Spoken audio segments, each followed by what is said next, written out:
Hi there once again. Great to have you with us. This is Leading Edge, and I'm your host, Jeff Smith. Toledo Public Schools is bracing for a nearly $70 million budget crisis, triggering a controversial new transformation plan that could cut over 100 staff positions. Toledo Federation of Teachers President Kevin Dalton joined me this week to discuss the district, the bad, the good, and as you'll hear, the concern for where things are headed. Where is the good right now in the Toledo Public School District? You know, the good right now in Toledo Public Schools is in every building throughout the district. I mean, we have amazing teachers, educators, and we have so much going on. Just recently, in the recent weeks, McKinley STEM was redesignated as a STEM school through the work of our educators. We have amazing career tech programs going on. We have, I believe, one of the only districts in the state, if not the nation, that actually has a project labor agreement with the Northwest Ohio Building Trades, the Toledo Federation of Teachers, and the district, where we have utilized the trades curriculum to give our students a leg up for their joint apprenticeship training programs. And when the students go through there, the district has a project labor agreement that actually requires them, if the students or if the workers are available and eligible, up to 10% of the workforce be our graduates. There's nothing like that out there. I mean, there is so much good happening in our districts, whether it's our early childhood teachers, our nurses, our physical therapists, our just teachers throughout. I mean, it's good happening every day and everywhere throughout this district. What gives you pause? What gives you concern right now? Right now, I think that what really gives us pause is that the district has announced that there is a deficit. Right before the winter break, the deficit was, they were telling us $68 million. Back in early to mid-November, the deficit was $54 million. A few weeks before that, it was in the 40s. So right now, the pause is what is the real number? And when are we going to sit down and look at real solutions? I don't believe cutting our way out of it. I don't believe the district cutting its way out of a deficit. When I say cutting, I mean cutting educators, cutting the interim board review, the supports for teachers, things like that. I don't think those are the best moves. I think we really have to sit down as a team and figure this out if there is truly an issue. We just saw what played out with the Springfield School District. As early as Tuesday night, they came to an agreement. They brought in a mediator. I don't know if this is a matter, and we also, I preface it with saying Sylvania has announced this week that it is going to the ballot in May. Kevin, I don't know if this is a situation where these school districts are searching through the couch cushions to find whatever they can as far as spare change is concerned, but money is a real issue in this year, is it not? Well, absolutely. I mean, we saw the biennium last summer. Passed by the legislature in Columbus, attack public education, right? They increase vouchers, they increase a lot of things that undermine public education. And I'm confident that that biennium undercut Toledo Public Schools by roughly $12 million for this school year and $12 million for next year.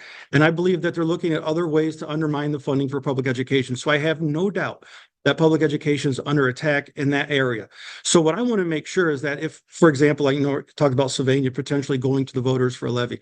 I want to make sure that if we are thinking about doing that on behalf of Toledo Public Schools and our members embrace that type of initiative, I want to make sure that we are fully informed as to what we're asking and why we're asking, and then how those dollars will find their way back to the classroom.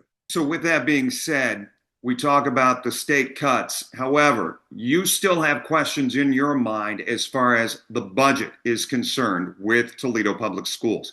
Can you bring our viewers up to speed as far as where your concern lies? So the district has presented as of, again, this was as of December 18th, 19th, a budget to the Toledo Federation of Teachers that was showing a $68 million deficit based off of a 5-year forecast.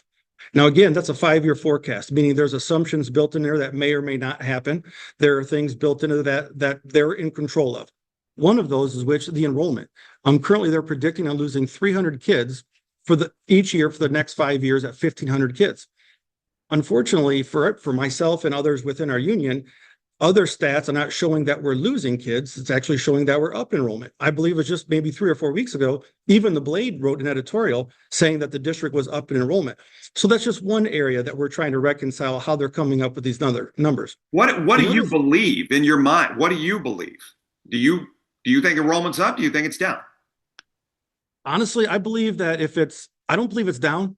I believe it's stable or maybe a little bit Candidly, based off of all the presentations that I've heard the superintendent make, whether it be at Rotary or other venues, and talking to our members in buildings, I don't believe the enrollment is that down. I know we have buildings where the enrollment is down, but I think a lot of that has to deal with the fact that we have the magnet schools that are so successful on the peripheral of the district that kids are being drawn to.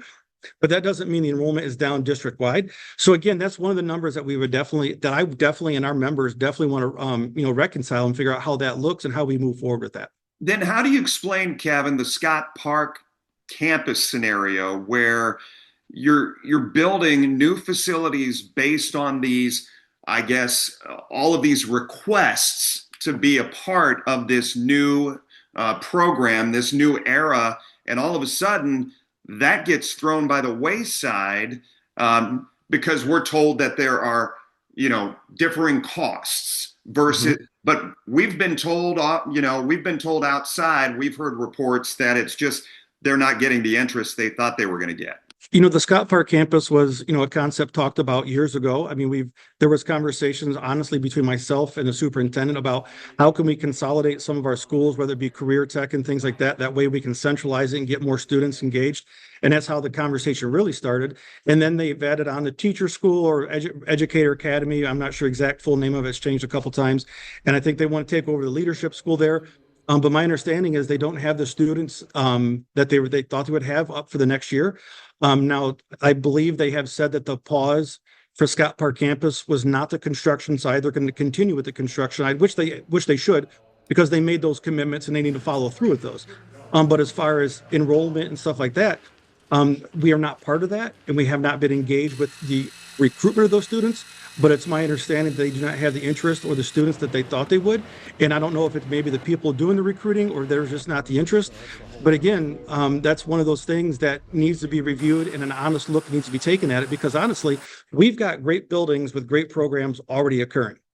And, when Scott Park was being talked about back in 2024, when the superintendent had that as part of the levy ballot initiative, great. But unfortunately, if in their view, things are changing, then we've got to look at where our allocations and our priorities are being spent. So for example, Scott Park, if it's supposed to attract students and recruit students, then why are they projecting a deficit of 1,500 students? It's almost as if they don't believe their own hype. I mean, if I thought this was going to be, I'm like, yeah, these bringing in students, we're going to project more students than we have now, which would elevate the revenue. It would go the other way. So those are some of the conversations that I look forward to having with district leadership. Stay right there. Coming up next, TPS forecasting a major budget deficit in the next 5 years. But at this point, they have been making a lot of decisions in isolation without our input, which makes it even more difficult for us to embrace some of their recommendations. We talk the context and the reaction next. Back now for Leading Edge, we've been talking about the Toledo Public Schools transformation plan, cutting jobs, transforming schools, consolidating sports. I asked Kevin Dalton of TFT about the culture right now for the teachers his union represents. So right now, the teachers are very concerned. There's a lot of angst. Prior to the winter break, the district released information that said, as I said before, a $6 to $8 million deficit. And as part of that information they released cuts. Or they announced cuts they wanted to do in there. And the paper, actually, the documentation they provided to us before that board and I do meeting want in to December. mention too. I do want to mention too. Consolidation, reformation of some of our schools, turning Bowser High School into an arts academy. Go on. Yep. So those are all things that are part of that transformation plan. But one page of that transformation plan that has our members the most upset is the fact that they essentially want to renege on the third year of our contract. We are currently in the middle of a 3-year contract. And for the 26-27 school year, we are slated to receive a 5% increase, which was negotiated and ratified by both parties. The district wants to forego that. They want to forego any step movement based off of longevity or seniority. They also want to eliminate the Toledo Review alternate compensation system, which is, I guess, performance pay for teachers that have earned it. They have to go through a process over a course of a year or two, and they earn that, and that's 15%. So some of our members under their plan could be looking at potentially a 15% to 20% reduction in their compensation. Nobody can budget that way. And their initial documentation, which is another thing why we're very upset, is their initial documentation to us did not have any mid-year cuts for the 25-26 school year. However, during our winter break, 17 nurses received layoff notices. We've lost intervention assessment teachers. We 5 social workers received cuts. 10 intern consulting teachers, which is our intern board review of Toledo plan, which provides support to brand new teachers to the public schools.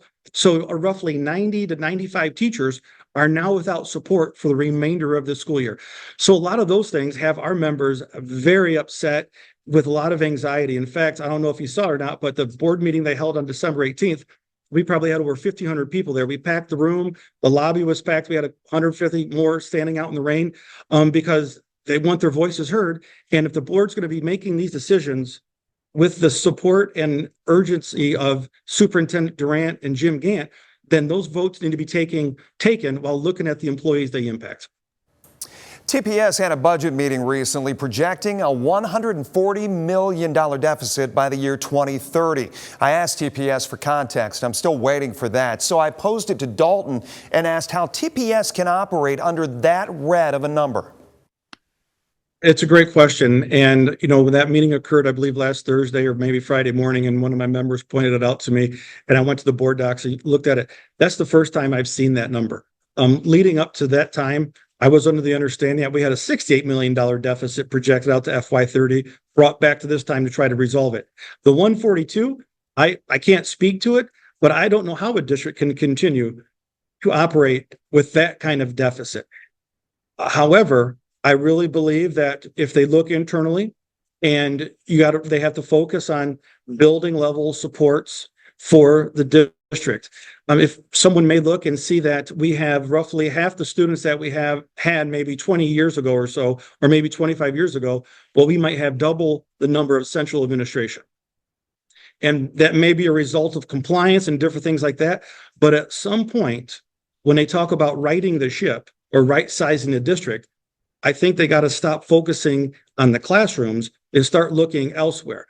What a pyramid of support in our district should be, the central administration is there to support the buildings. And right now, our members feel like it's the other way. They feel like they're being asked and tasked to do things just so central administration can either justify some of their jobs and or turn in paperwork to somebody else.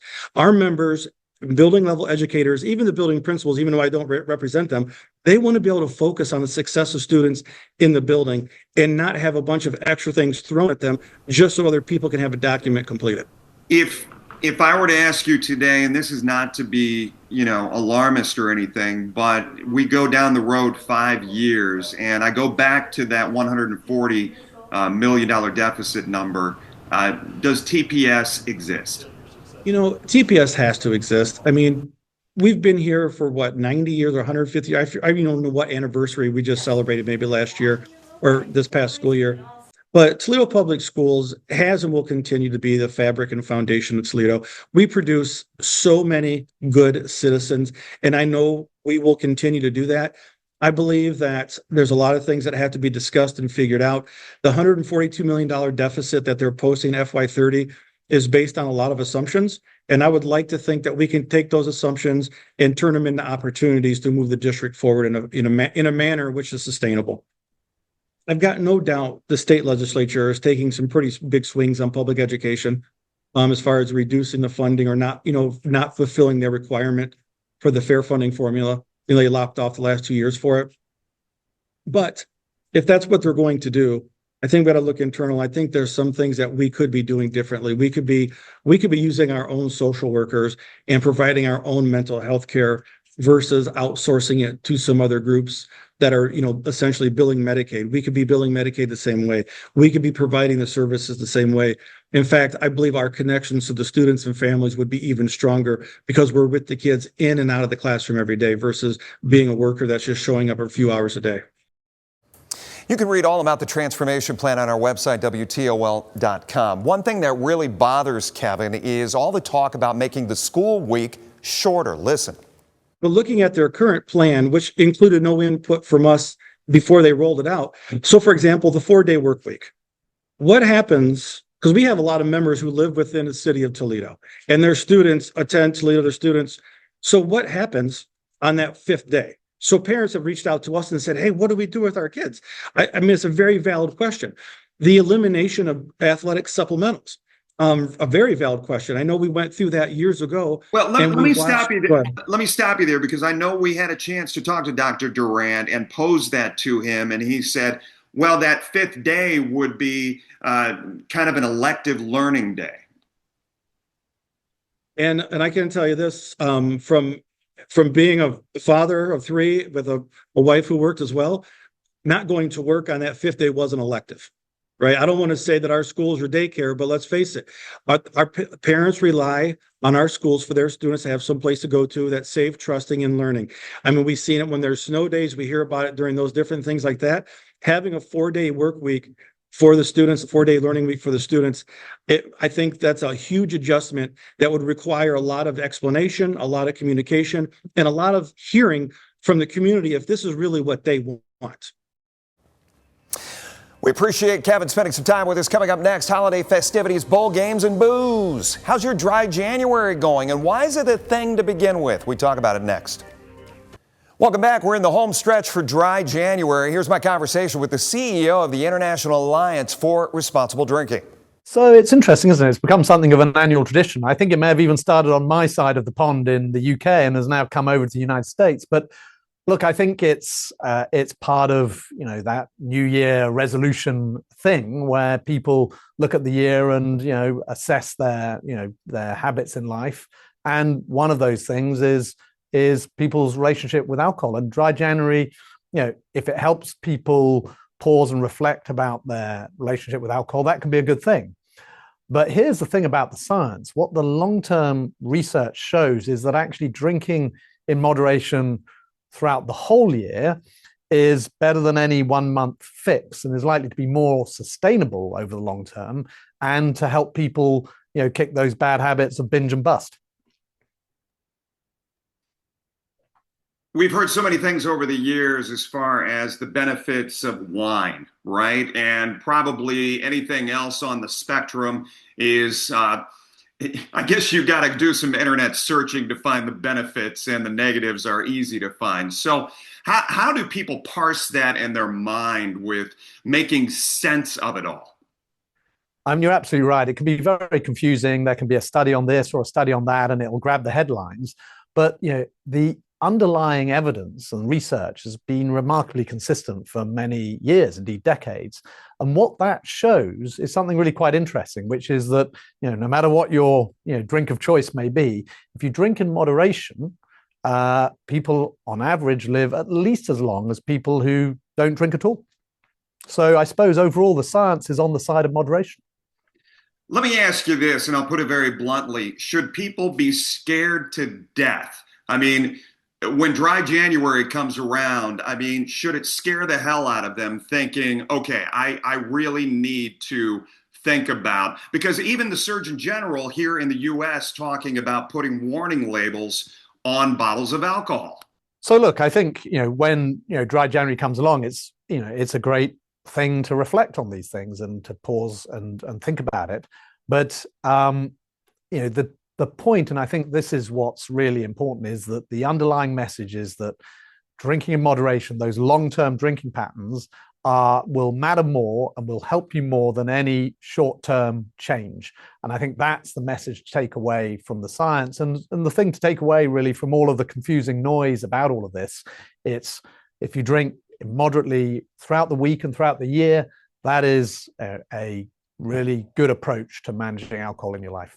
Alcohol drops your inhibitions. It makes you more social. So what is your advice for people who are thinking in the new year, how do I make myself a little bit more at ease without grabbing for that pint or grabbing for that glass of wine?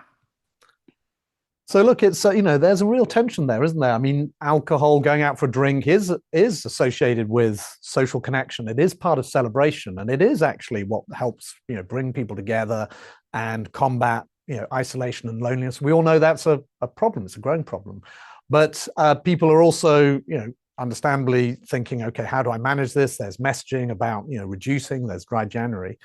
So I think the key is moderation, drinking in moderation, maybe doing some of these things that, all this innovation around no and low alcohol allows you to do, which is to do something that, Gen Z's been experimenting with and an early adopter of, which is something called zebra striping. Although I guess you guys on this side of the Atlantic call it zebra striping. But anyway, you go out for a drink, you have your beer, but you follow up with a non-alcoholic beer. And, those no and low products, that innovation is giving people more choices to drink moderately throughout the evening, to stay social, to stay engaged, but to be able to drink moderately. And we think that's a really good thing. Do you draw a line in your field of study between having a glass of wine each night towards saying you have a problem? Right? So look, the drinking guidelines in many countries would say that is within a definition of moderate consumption. It's if you had all of those drinks of wine on one night that you'd have a more serious problem. So drinking moderately throughout the week and throughout the year, perhaps if people take that away from dry January, that'll be a really good development. And Julian, finally, where can people find more information about your field of expertise? So, IARD, we have a website. It's www.iard.org. That's IARD. And we've got summaries of the evidence. We've got information about the science. People can go and find out for themselves what the science says. They can make up their own mind and make up their own choices about how to relate to alcohol, not just for 1 month, but for the whole year. A final word right after this. Thanks as always for joining us. I'm Jeff Smith. Until next time, listen, learn, and lead.